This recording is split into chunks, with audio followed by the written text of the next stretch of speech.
Hello everybody. Today we are going to see from design of physical records 9.4. Let us start. A record is a collection of fields. Records are common to both databases and files. Records a collection of fields in a predefined format. The design of physical record involves putting the collection of fields in a single logical unit so that the fields are stored in adjacent locations for better storage and retrieval. The main objective of the design of physical records is to store and retrieve them efficiently. Also, the fields should be stored in adjacent locations in such a way that the storage is used efficiently and speed of data processing is appropriate. DBMS, the operating system and disk storage. Okay, as a process of storing a record physically. So here I can see the diagram. From DBMS, the operating system record, and then from operating system to disk storage page. Physical pages or blocks are units of information moved between disk and memory buffers. They hold not only records or table entries but other information such as the amount of free space currently available in the block, the starting position of each record, etc. Blocks of data pages are normally read or written by the operating system. Page is referenced to as the amount of data written in one IO operation of operating system. Blocking factor refers to the number of physical records per page. If a record size is 1340 bytes and the page size is 2048 bytes, then 708 bytes are wasted if DBMS does not allow physical records to span different pages. Selecting a block size involves a trade-off. In principle, the larger the block size, the fewer read-write operations need to be performed to access a file by the operating system, and therefore the more efficient is the processing. However, it requires a correspondingly large allocation of buffer space in memory. Since this is limited and perhaps shared by many users, there is in practice an upper bound. Moreover, large block sizes are primarily advantageous for sequential access.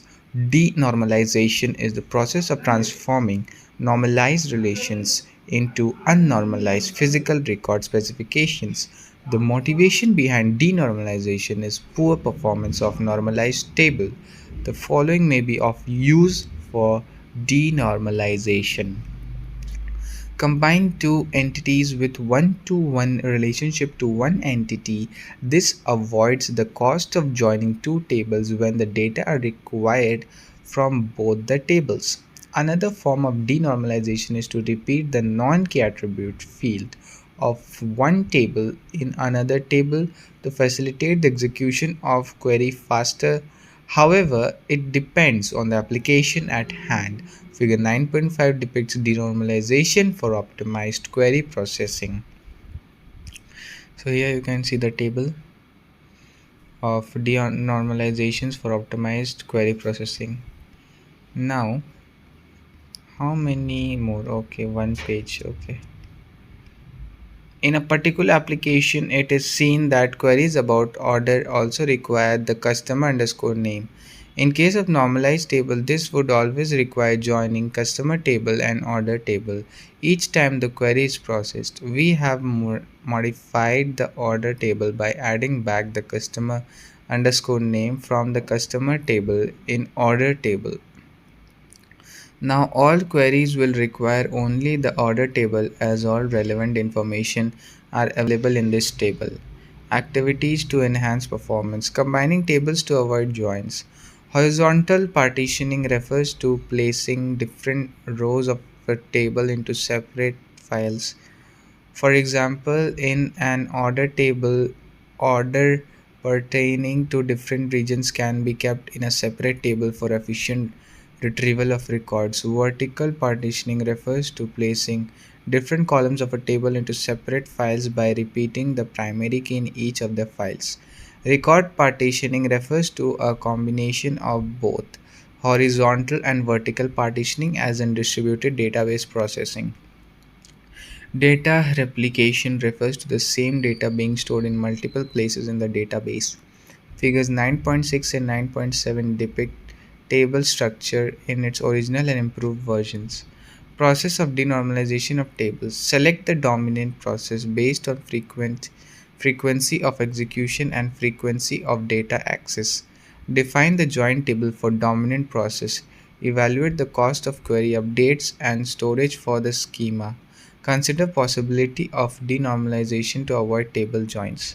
Fixed length records and variable length records. In fixed length record format, the length of record is always the same. The fixed length records are easier to design and implement but are more wasteful than variable length record formats when it comes to utilization of space.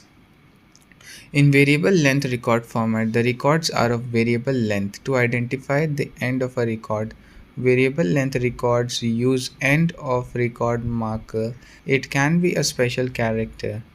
Okay, so here you can see the structure of students table, and here we come to the end, and the check your progress answer will be soon available in the description, so you can just check it out. Next, we will start from design of physical files. We will cover this in the next session. So thank you and keep exploring.